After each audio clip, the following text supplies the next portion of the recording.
So welcome you all dear students. अब introduction का हमारा सेकंड पार्ट करते हैं। फर्स्ट पार्ट हम कर चुके हैं। जिसने फर्स्ट पार्ट नहीं देखा है पहले उसको देखिए, डिटेल में समझिए कि अर्थमेटिक प्रोग्रेशन होता क्या है। अब सिर्फ बेसिक से काम तो नहीं चलेगा। प्रोग्रेशन के बाद अब ऐसे कुछ पॉइंट जो एनसीईआरटी में, शायद एनसीईआरटी की अगर बात करें, अगर बोर्ड एग्जाम से रिलेट करें तो बहुत सारा कंसेप्ट एनसीईआरटी से ही आता है, बट फिर भी हमें कुछ ना कुछ तो एक्स्ट्रा करना पड़ता है ना। तो कुछ ऐसे कंसेप्ट जो पूछे गए हैं एग्जाम में या पूछे जा सकते हैं उन पे भी थोड़ा बात करते हैं। तो इंट्रोडक्शन की ये सेकंड वीडियो है, और जो कि आपको पता है कि सम ऑफ एन टर्म्स से कुछ क्वेश्चंस जो डेली लाइफ से सिचुएशन है वो डिलीट हो चुके हैं, तो उसके थर्ड पार्ट में उसको अलग से डिफाइन करूंगा। ठीक है, अभी हम करते हैं हमारा एन टर्म्स से रिलेटेड, यानी सम ऑफ एन टर्म्स का छोटा सा टॉपिक बनाऊंगा थर्ड पार्ट में। अब इसमें देखो हम क्या क्या करने वाले हैं। मैंने आपको बता दिया था फर्स्ट पार्ट में, ये बहुत सारे क्वेश्चन है इंपॉर्टेंट, इनको डिस्कस करते हैं। तो पहला की पॉइंट है क्या कि अगर ए बी सी एपी में है, तीन टर्म एपी में है, तो दूसरे का जो डबल कर दे वो फर्स्ट और थर्ड के सम के बराबर होगा। क्या ऐसा सच में होगा? देख लेते हैं। मान लिया ये एपी है 2 4 6 8, ये एपी है, मानते हो, क्योंकि इसमें 2 2 का गैप है, फिक्स गैप है, और उस फिक्स गैप को क्या बोलते हैं? D. D for two, D for D gap है हमारा कॉमन डिफरेंस। अब देखो, अब हम चेक करते हैं। मान लिया मैं पहली तीन टर्म ले लेता हूं, इसमें ये सेकंड वाली का डबल कर दूं, 2 × 4, क्या ये फर्स्ट और थर्ड के सम के बराबर होगा? फर्स्ट कितनी है 2, थर्ड कितनी है 6, 2 + 6 8, और ये भी 8। तो यानी ये एपी है। तो एपी को इस तरह से भी चेक कर सकते हैं। समझ आया? तो आगे चलते हैं। आगे क्या बोल रहा है? आगे बोल रहा है कि इफ एनाटर्म ऑफ एपी, जो एपी की एनाटर्म है वो हमेशा इस फॉर्म में होती है। ये चीज ध्यान रखना कि एनाटर्म होती है जो एपी की, वो इस चीज में होती है। जो कोई भी एपी होगी उसकी एनाटर्म इस फॉर्म में होगी, मतलब an + b इस फॉर्म में। अब ये भी क्वेश्चन एमसीक्यू में पूछ लिया तो आपको पता होना चाहिए। इस फॉर्म में जैसे वो 3n + 1 इस तरह से हो सकती है, मतलब एक तो n होगा आपके साथ, उसका कोफिशिएंट, और साथ में कोई कांस्टेंट नंबर होगा, इस फॉर्म में हो सकती है। ठीक है, अब यहां से आगे चलते हैं। अब क्वेश्चन ये आ गया कि an = 4n - 1। देखो ये इस फॉर्म में है ना, ये इस फॉर्म में है an + b वाली में। a क्या है इसमें 4 है, और b क्या है -1 है। अब ये ध्यान रखना, ये a वो नहीं है जो फर्स्ट टर्म वाला 4 हो, ये इसका कोफिशिएंट की बात चल रही है, ये चीज ध्यान रखना। अब अगर इस तरह से क्वेश्चन आ जाए, आ भी जाता है, आने के चांसेस भी हैं एन से रिलेटेड। एक तो सम ऑफ टर्म्स में 100% क्वेश्चन आता है। क्वेश्चन नंबर 11 है आपका 5.3 एक्सरसाइज में, एसएन से रिलेटेड है, वहां से क्वेश्चन बनता ही बनता है, उसको डिस्कस करेंगे थर्ड पार्ट में। अब यहां पे देखो एन दिया हुआ है, एपी डी और A5 फाइंड करना है। तो अगर सिंपली देखें, एक तो डी फाइंड करना हो, कैसे हम फर्स्ट टर्म निकाल लें, सेकंड टर्म निकाल लें, थर्ड टर्म निकाल लें। एक कैसे फाइंड कर सकते हैं, सीधा जो भी हमारा एन टर्म का कोफिशिएंट होता है वो डी होता है। Coefficient of n = D. वैसे मान लो एमसीक्यू आ गया या 1 मार्क्स का आ गया, आपसे सीधा पूछ लिया 1 मार्क्स में कि an ये है और d निकालो, तो सीधा d क्या होगा, जो भी इसका कोफिशिएंट होगा ना वो d की वैल्यू होगी। क्या आप सच बोल रहे हैं? तो चेक कर लेते हैं। देखो इसको मैं आपको चेक करके दिखा देता हूं, यहीं पे चेक कर दूं। मान लिया an है = 4n + 1, ये है मान लिया। अब अगर मैं n को 4n - 1 आप भी है, मान लिया अगर मैं n को 1 पुट करूं, तो n अगर 1 पुट करूं तो मेरी a1 फर्स्ट टर्म आ जाएगी, 4 × 1 - 1, 4 × 1 = 4 - 1 3 आ गई। सेकंड टर्म n को अगर मैं 2 पुट कर दूं तो 4 2 जा 8 माइनस 1 7 आ गई। तो आप देखो 3 और फिर 7 आ रही है, तो फिक्स नंबर कितना ऐड हो रहा है? 4 ऐड हो रहा है, तो यानी डी आपका 4 आ रहा है ना। एक तो आप डी ऐसे निकाल लोगे, एक डी डायरेक्ट निकाल दोगे। अब आपको अगर एमसी क्या हो गया, एक नंबर का क्वेश्चन आ गया, तो डायरेक्ट भी फाइंड करना आना चाहिए, कई बार डायरेक्ट नीड पड़ जाती है। अब आपको डी मिल गया, आपको एपी निकालनी है, तो वही एपी निकाल दो। एपी पहली टर्म 3 होगी, फिर 7 आ गया, 11 और 100 और एपी आ गई, क्वेश्चन खत्म। फिर आपको निकालना A5 क्या होगा। A5 क्या होगा? A5 is equal to A plus 4D। तो A कितना है मेरा? 3 है। A कितना है? 3 प्लस 4। D कितना है? 4। तो 16 प्लस 3 19। तो A5 आ गया 19। कुछ भी नहीं है, लॉजिकल क्वेश्चन है, प्रैक्टिकल क्वेश्चन है। आगे चले तो आगे चलते हैं। अब ये छोटू बोल रहा है selection of term. Selection of terms in AP आ जाता है कई बार, इससे रिलेटेड क्वेश्चन आया था 2018 में, क्वेश्चन आया था सिलेक्शन ऑफ टर्म से रिलेटेड। उससे पहले भी काफी क्वेश्चंस बने हैं, ठीक है। अब ये एनसीईआरटी में तो नहीं है ना, तो इसलिए हमें सारी चीजें, हमें आर.एस. अग्रवाल, आर.डी. शर्मा, इतनी सारी वैसे बुक्स पढ़ने की नीड नहीं है। एनसीईआरटी अच्छे से करो, एग्जाम्पलर करो, बाकी ये वीडियो देखो जो भी हम आपके लिए डाल रहे हैं चैप्टर से रिलेटेड, सारा डिटेल इंट्रोडक्शन इसमें डाल रहे हैं। अब सिलेक्शन ऑफ टर्म से अगर क्वेश्चन बना तो कैसे क्वेश्चन बनेगा? अगर आपको मानने पड़ गए कि एपी में 4 नंबर्स हैं, तो आप 4 नंबर्स रैंडमली यूं नहीं मान लोगे। पहला ए, दूसरा ए प्लस डी, तीसरा ए प्लस 2D, फोर्थ ए प्लस 3D, इनसे कुछ नहीं मिलने वाला। मान लिया आपको बोल दिया कि 4 नंबर है, 4 नंबर्स है, उनका सम 56 है, और फिर आपको बोल दिया, क्वेश्चन क्या था मैं आपको बताता हूं। जैसे क्वेश्चन था कि 4 पार्ट्स में डिवाइड कर दो 56 को, और एक्सट्रीम का प्रोडक्ट इसके बराबर है, कुछ ऐसा है। अब आप इस तरह से मान लो अगर 4 नंबर और इनका सम 56 कर दो, क्या करोगे आगे? कुछ भी नहीं। ए यूं का यूं पड़ा है, डी यूं का यूं पड़ा है।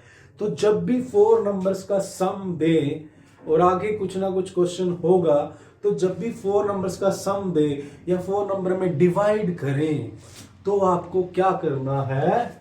आपको इस तरह से मानने हैं number a minus 3D, a minus D, a plus D. ये इसका स्क्रीनशॉट ले लो, मेरा तो नहीं, क्योंकि because this slide is more beautiful than me, है ना। मेरा तो नहीं लेना, इसका ले लो।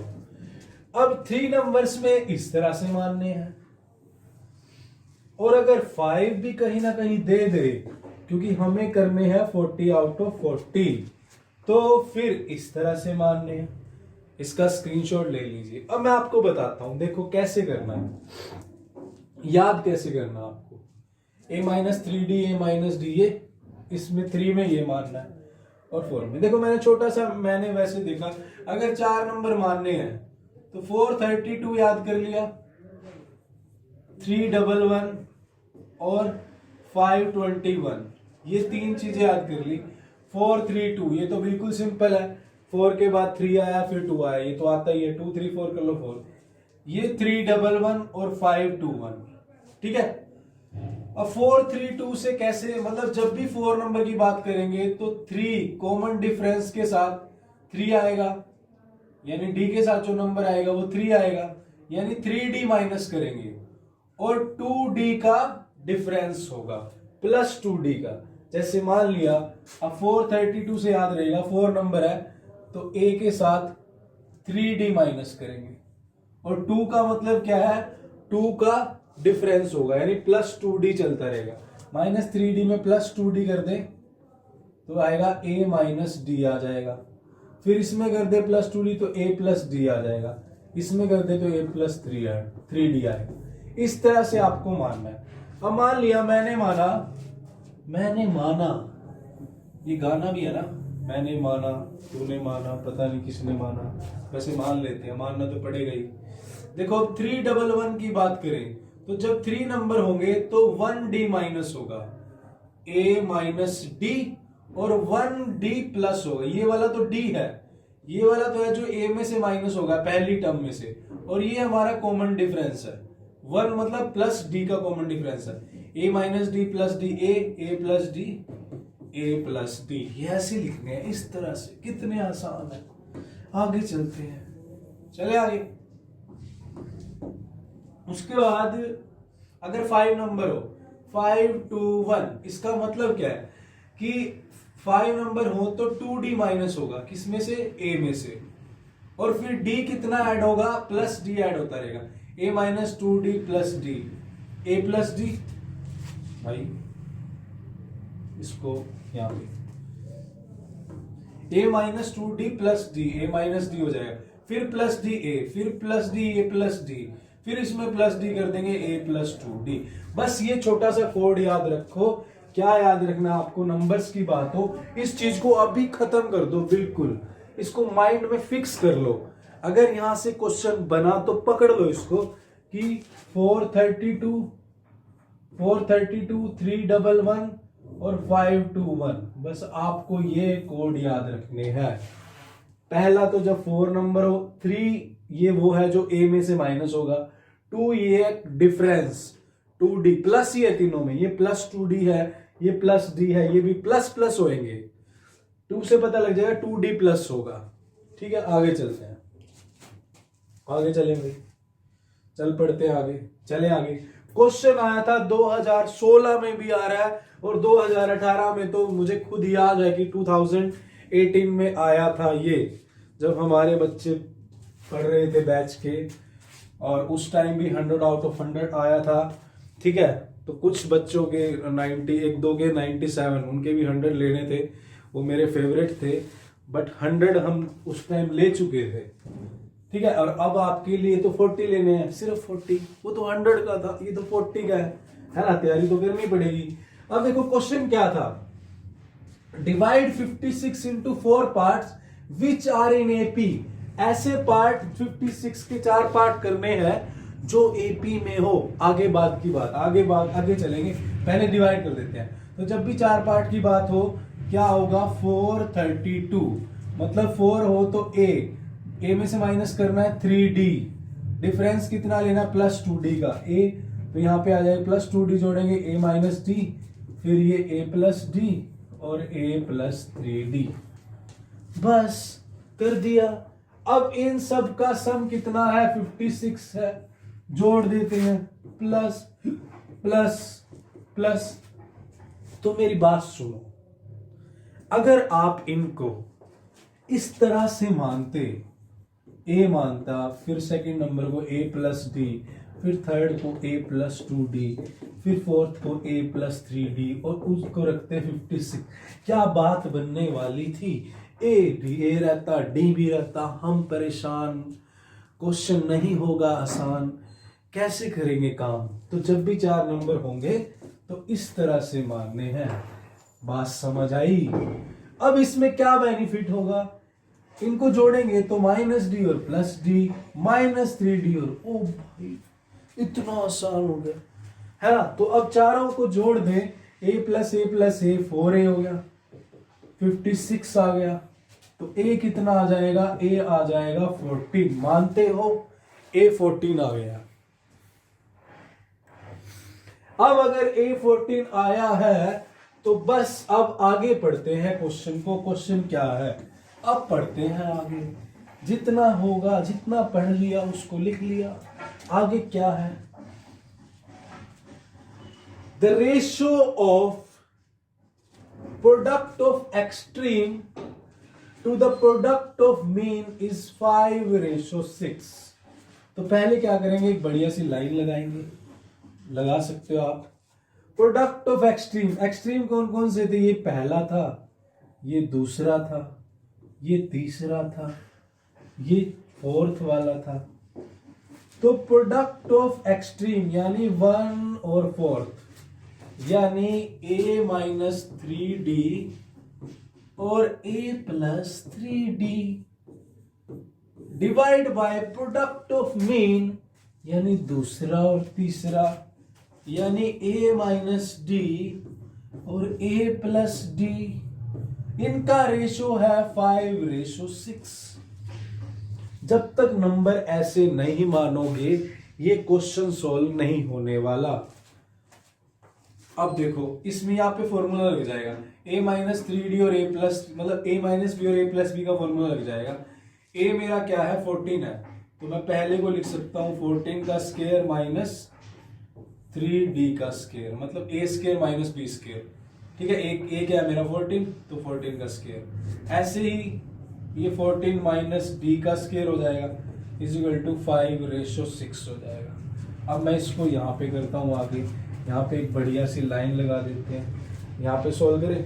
अब देखो 14 का स्क्वायर क्या होता है, अब स्क्वायर अब आप कैलकुलेट करने लग जाओ तो फिर टाइम वेस्ट। भाई 1 to 30 स्क्वायर पक्के कर लो, 1 to 15 क्यूब पक्के कर लो। ठीक है, ये चीज है, मैंने स्ट्रेटजी में वीडियो डाली हुई है, अभी मैं डाल दूंगा जल्दी एक। 196 माइनस 3d स्क्वायर यानी 9d square divide by 196 minus d square is equal to 5/6। अब क्या करेंगे, अब हमारे पास कोई रास्ता नहीं है, एक ही रास्ता है। एक ही रास्ता मूवी भी है ना, किसकी, अजय देवगन की मूवी है एक ही रास्ता, देखिए आपने। अच्छा, तो अब हमारे पास एक ही रास्ता है, कौन सा, इन दोनों को क्रॉस करना है। करे क्रॉस, कर लेते हैं क्रॉस। तो कहाँ करें, नेक्स्ट पेज पे करते हैं, तो नेक्स्ट पेज पे करेंगे। नेक्स्ट स्लाइड यहां पर लेते हैं, इधर साइड, नेक्स्ट स्लाइड इधर साइड। क्या बात है, कई बार ना अनुमलिक आ जाता है मेरे अंदर। 196 माइनस डी स्क्वायर 5/6 क्रॉस कर देते हैं, कर दो ना क्रॉस, कर दे, 6 मल्टीप्लाई होगा। अब हम ले लेते हैं ब्लू वाला मार्कर। अब यहां पर देखो ये 6 होगा, इसके साथ 196 minus 9d square is equal to 5 into 196 minus D square. मानते हो, मान लिया। अब 196 को जब 6 से मल्टीप्लाई करेंगे तो 6 से मत करो ना यार, 200 से कर दो। तो 200 को 6 से करोगे 1200 आएगा, बट हमने तो 4 टाइम ज्यादा कर दिया है ना। यहाँ पे तो 196 है, तो 24 माइनस कर दो, तो ये 1176। ऐसी ऐसी कुछ बातें आपको पता होनी चाहिए, वरना ऐसा नहीं करना 196 6 6 जा 36 ये। अरे भाई इतना टाइम नहीं है। तो ये कुछ लॉजिकल बातें मैंने आपको बोला है ना, जो विनर है वो ऐसा नहीं है कि चीजें अलग करते हैं, वो जो चीजें मिली हैं उनको अलग तरह से करते हैं।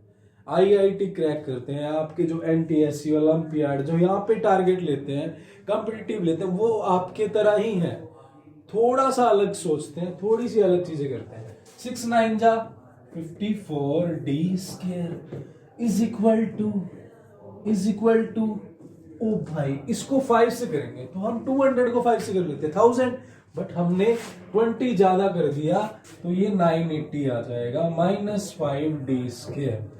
अब क्या करें, अब क्या करें, ये इधर जाके इसमें से माइनस 980, उधर ये माइनस 54, उधर जाके प्लस हो जाएगा माइनस 5d स्क्वायर, तो इधर आ जाएगा 49d स्क्वायर। इधर क्या आएगा, इधर आ जाएगा 176, तो यहां से बच गया, 20 इधर से जोड़ दो 196 आ गया इजिकल टू 49d स्क्वायर। तो यहां से इंप्लाइज इसको जब कट करेंगे तो ये 4 पे कट जाएगा, तो d स्क्वायर इजिकल टू 4 आ गया। अब क्या करेंगे, एक बढ़िया सी लाइन लगाएंगे। लाइन लगानी तो आती है, या आप स्केल से लगाओ या किससे लगाओ। तो d स्क्वायर आया 4, तो d आ जाएगा, स्क्वायर रूट उधर जाएगा तो प्लस माइनस d आएगा प्लस माइनस 2। तो एक केस मैं लेता हूं, एक आप लेना। अगर प्लस 2 ले लिया, प्लस 2, तो नंबर देखो a माइनस 3d, नंबर कौन कौन से थे, a माइनस 3d, फिर उसके बाद a माइनस d, फिर उसके बाद a प्लस d, और उसके बाद a प्लस 3d। ये थे ना, मानते हो ना, कर लें फिर। देखो d अगर 2 है तो और a 14 है, तो 14 पहला मैं आपको करके दिखा देता हूं बस। 14 माइनस 3 2 जा 6, 14 माइनस 6 8। दूसरा 14 माइनस 2 d2 है, ये 12। अब 8 आ गया, 12 आ गया, अगला तो 16 ही आएगा, 20 आएगा, तो ये आ जाएगी। जब d माइनस 2 लोगे तो ये रिवर्स हो जाएगी। ये क्वेश्चन था आपका। चले आगे। आगे क्या है भाई? आगे कुछ भी नहीं है। आगे एक और आगे परेशानी, एक्सीड से डरते हैं बच्चे। एक्सीड क्या होता है? एक्सीड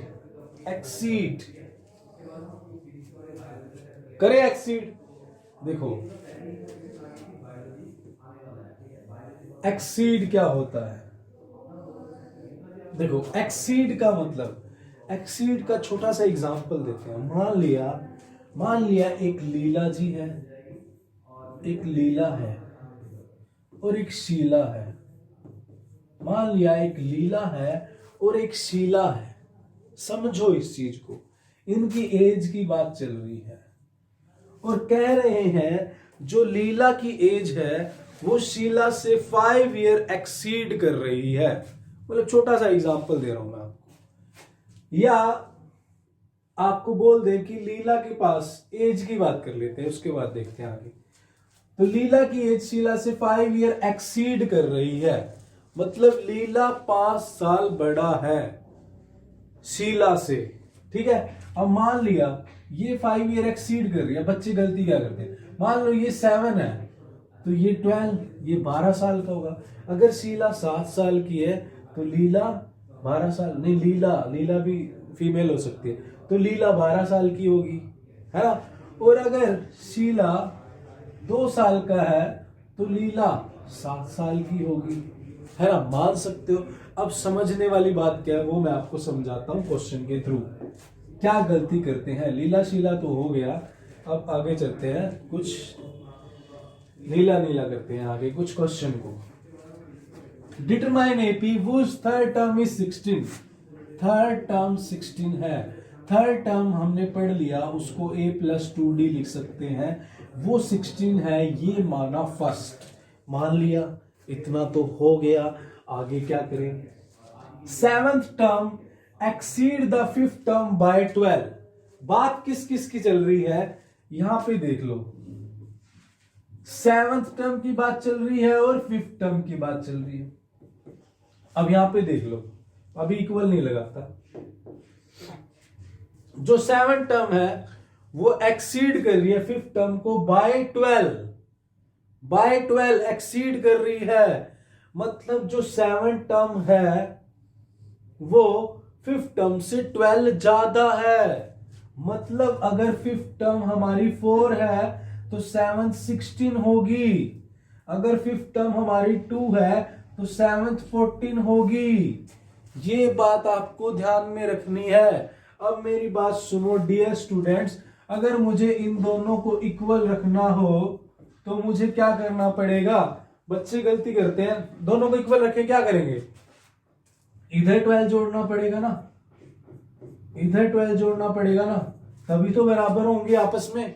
अब बच्चे क्या करते हैं, अभी 7th ज्यादा है तो बच्चे क्या करते हैं, a 7th में 12 जोड़ देंगे और बराबर लिख देंगे a5, जो कि गलत है, जो कि सरासर क्वेश्चन के साथ एक अन्याय है और क्वेश्चन हो जाएगा गलत। तो फिर आपको आपके साथ एग्जामिनर कैसे न्याय करेगा? एग्जामिनर तो न्याय कर ही नहीं सकता। तो एग्जामिनर क्या करेगा? आपके मार्क्स काट लेगा, वो भी आपके साथ अन्याय करेगा। फिर एक नया अध्याय बन जाएगा जो आपको पसंद नहीं आएगा, है ना। कई बार आ जाता है, अनुमलिक आ जाता है। तो ये चीज समझ आ गई। अब ये देखना कि कहां पे आपको 12 ऐड करना है। देखो आपके सामने है, तो बस तो इक्वेशन क्या बनी है? a7 is equal to a5 plus 12। लिख सकते हैं।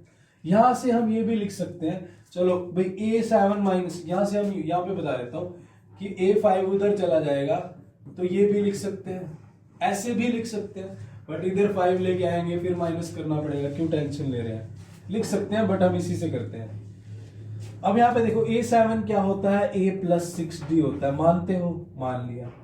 A5 क्या होता है, A+4D होता है, मानते हो। अब मैं इसको इधर ले आके आता ना तो ये माइनस माइनस करना पड़ता, छोड़ो ना यार, ये A से A कट गया, 6D में से 4D चलेगी सीधा, 2D = 12, और यहां से आ गया आ गया आ गया आ गया, D कितना आ गया, 6 आ गया, है ना। आपके पास भी आता है क्या ऐसे? हमारे तो मोहल्ले में काफी बार ऐसा होता है कि आ गया आ गया आ गया। अब यहाँ पर क्या आ गया, D की वैल्यू 6 आ गई, ये तो आ गई होगी, चलो D आ गई। अब D आ गई, आपको निकालनी है AP निकालनी है, तो D आ गई तो AP निकाल देते हैं। चलो निकालते हैं, कैसे, हमें दिया हुआ है कि A3 किसके बराबर है, 16 के है, ये फर्स्ट मानी हुई थी, तो हमारी D आ गई, 6 आ गई, तो A यहां से आ जाएगी, पुट कर लेते हैं, तो यहां से इसमें पुट करेंगे तो A+2 6 = 16, उधर चला गया तो A आ गया 4, ठीक है,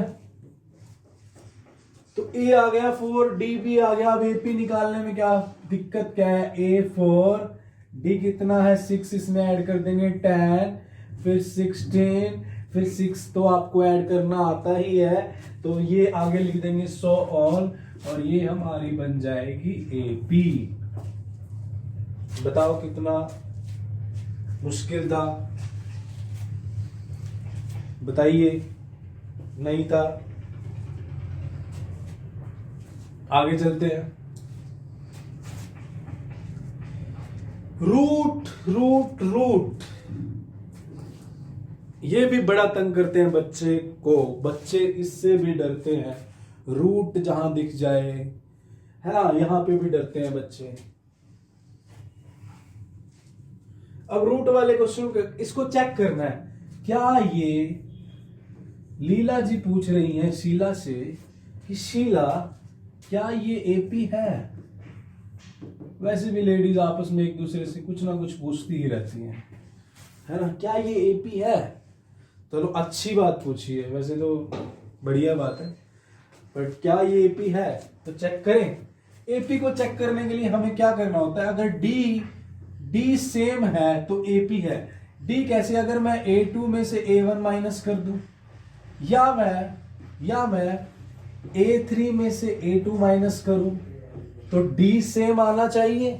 अगर ऐसा हो जाता है तो शीला कह सकती है लीला को कि ये एपी है। अब देखते हैं शीला लीला में क्या हो रहा है, चेक करें। किसने पूछा था, पूछा किसने था, लीला जी ने पूछा था। लीला ने पूछा था किससे, शीला से। अब देखते हैं, अब शीला क्या करेगी, पहले चेक करेगी और फिर बताएगी, है ना। अब देखते हैं, चेक करें। मैंने इसको मान लिया A1, ये A2, ये A3 और ये A4। तो A2 में से एक क्या करें भाई, अब ऐसा मत कर देना √8 में से √2 माइनस कर दे तो √6। वेरी गुड, ऐसा मत करना। ऐसा मेरे साथ कई बार क्लास में होता है, बच्चे ऐसी ऐसी घटनाएं कर देते हैं, उस टाइम पे मतलब रात को याद आती है फिर वो घटनाएं, फिर उन पे हंसी होती है। क्या करें इन घटनाओं को। आपको पता है एक घटना ऐसी होगी क्लास में, 50/0, बंदे ने 0 से 0 काट के 5 लिख दिया।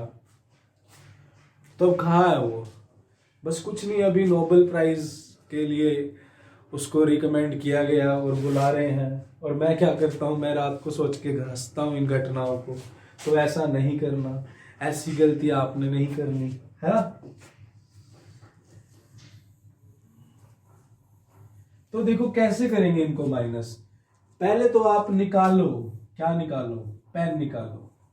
√8 को मैं क्या लिख सकता हूं, 2 × 2 × 2 मानते हो, ये 2 एक बाहर आ गया, अंदर बचा 2√2, मानते हो?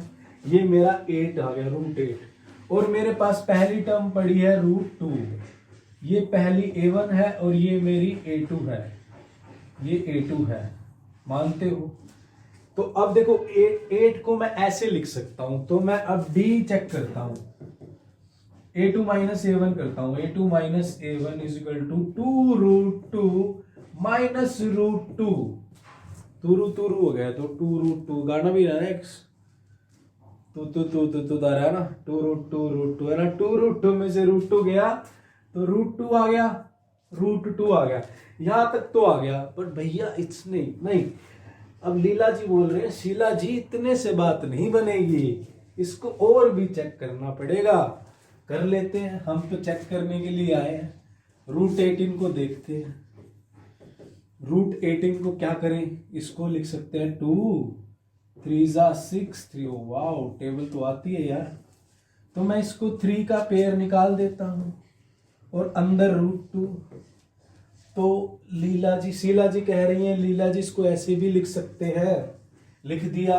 बट लीला जी कह रहे हैं अभी चेक करो, कर लेते हैं। ये आया है मेरा a3, तो अब a3 में से a2 माइनस करते हैं तो भी सेम आना चाहिए, a3 माइनस a2, a3 कितना है 3√2 माइनस a2 हमने निकाला था, कहां पड़ा ये रहा a2, 2√2,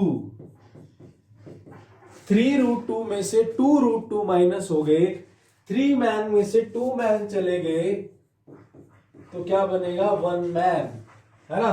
तो यहां पे आ जाएगा √2, तो D सेम आ गया। अब शीला जी खुश, क्योंकि वो बोल सकती है कि यस ये AP में है। समझ आया? इस तरह से घबराना नहीं है आपको रूट वाली प्रॉब्लम से, डर के आगे जीत है ना। माउंटेन ड्यू, तो एक बढ़िया सी ड्यू की बोतल लेनी है और जो भी क्वेश्चन आए उसको पीना है और करना है ना। चले आगे। तो कौन खुश हुआ? एक हिंदी में क्वेश्चन भी तो आता है ना, कौन सा, ये शब्द किसने किसको कहे। तो आप बोल सकते हो ये शब्द लीला जी ने शीला को कहे। फिर शीला ने क्वेश्चन चेक किया, फिर शीला जी ने लीला को बोला ये AP है ना। आगे चलते हैं।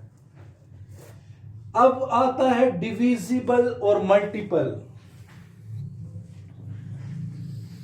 यहां से भी क्वेश्चन बन जाता है, तो बन जाता है तो हमारा धर्म क्या है कि हमें इसको करना है और इससे जीतना है, धर्म की जीत होनी चाहिए। How many 3 digit number are divisible by 7? क्या करना है, हमें निकालना तो पड़ेगा ही। ऐसे कितने नंबर है जो 7 से डिवाइड होंगे बट 3 डिजिट होंगे? तो पहला 3 डिजिट कौन सा होता है? पहला 3 डिजिट 100 होता है, बट ये 7 से तो डिवाइड नहीं होगा। तो पहला 3 डिजिट जो 7 से डिवाइड होता है वो 105 होता है, क्योंकि 15 7 जा 105, तो यही आता है। उसके बाद 3 डिजिट खत्म कहां होते हैं? 90 999 पर।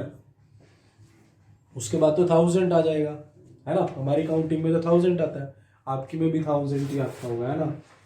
तो अब 999 तो नहीं होगा, ये तो नहीं हो रहा। इसके बाद जो होता है वो आप चेक कर लेना, ये वाला होता है 7 1 जा 2 4 1, ये होता है। तो लास्ट जो 3 डिजिट है, 3 डिजिट है, 3 डिजिट जो 7 से डिवाइड होता है वो ये है। अब पहला अगर 105 है तो दूसरा, भाई दूसरा कौन सा होगा?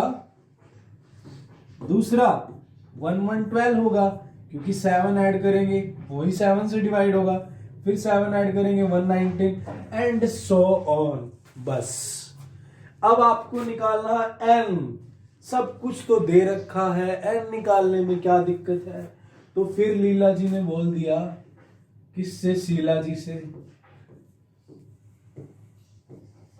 शीला जी से कि शीला जी n निकालिए, n क्या आएगा तो निकाल दें। तो फॉर्मूला क्या होता है जनरल टर्म का? an is equal to a plus n minus 1d, ये होता है ना, मानते हो? मान लिया। ए एन मतलब लास्ट टर्म, वो कितनी है 994 है, मान लिया। ए मतलब फर्स्ट टर्म, मानते हो। एन -1 मानते हो। डी कितना है 7 है, सब कुछ है, सिंपल है। अब क्या करना है, कैलकुलेशन करनी है, कर लेते हैं। इसमें से ये माइनस करेंगे, जब 994 में से 100 माइनस होगा तो 894, बट हमें तो 5 और करना है तो 889 आ जाएगा, उधर से ये आ जाएगा। अब क्या करेंगे, अब मैं कहाँ पे करूं, यहाँ पे कर दूं, एक बढ़िया सी लाइन लगाएंगे और ये 7 इसको डिवाइड करेगा।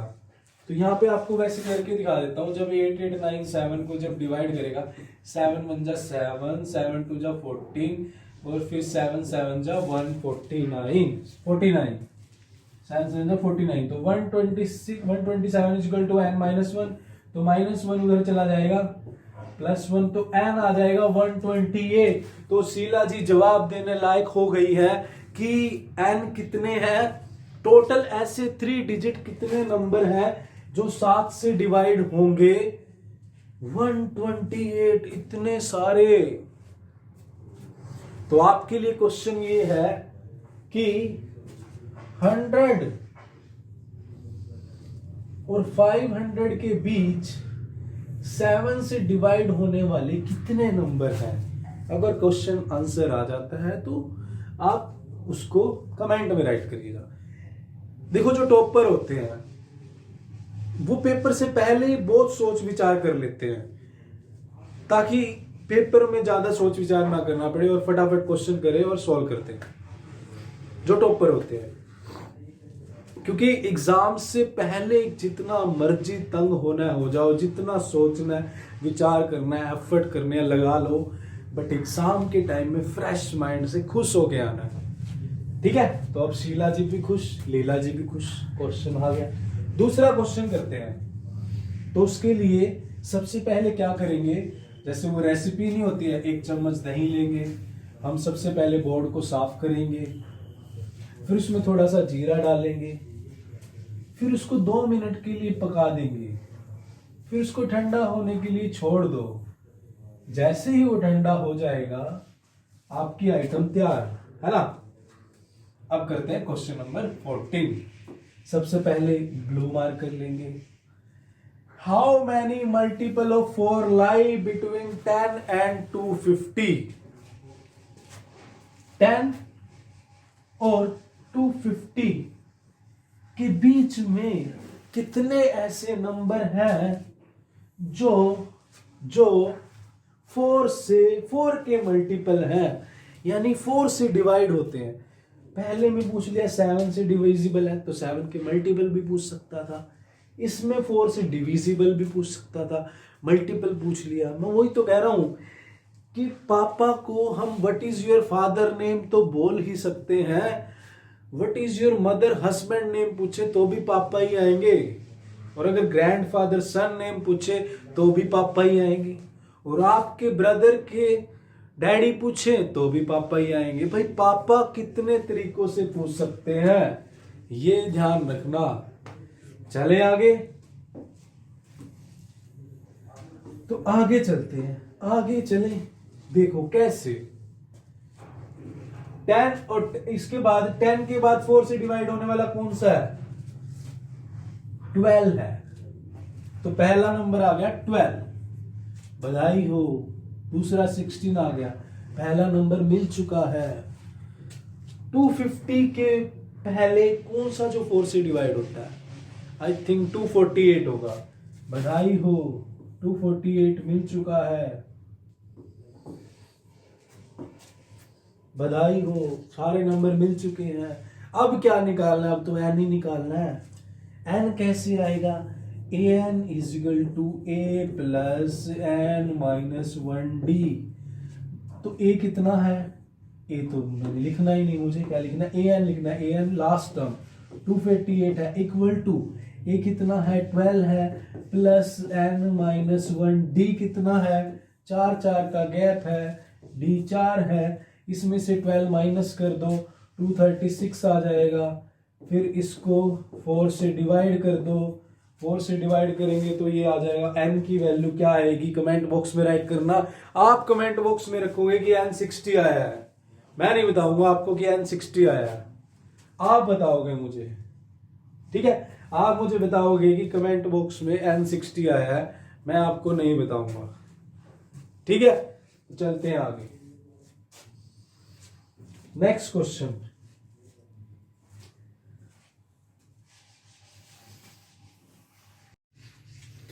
देखो बहुत बढ़िया क्वेश्चन आया है। First negative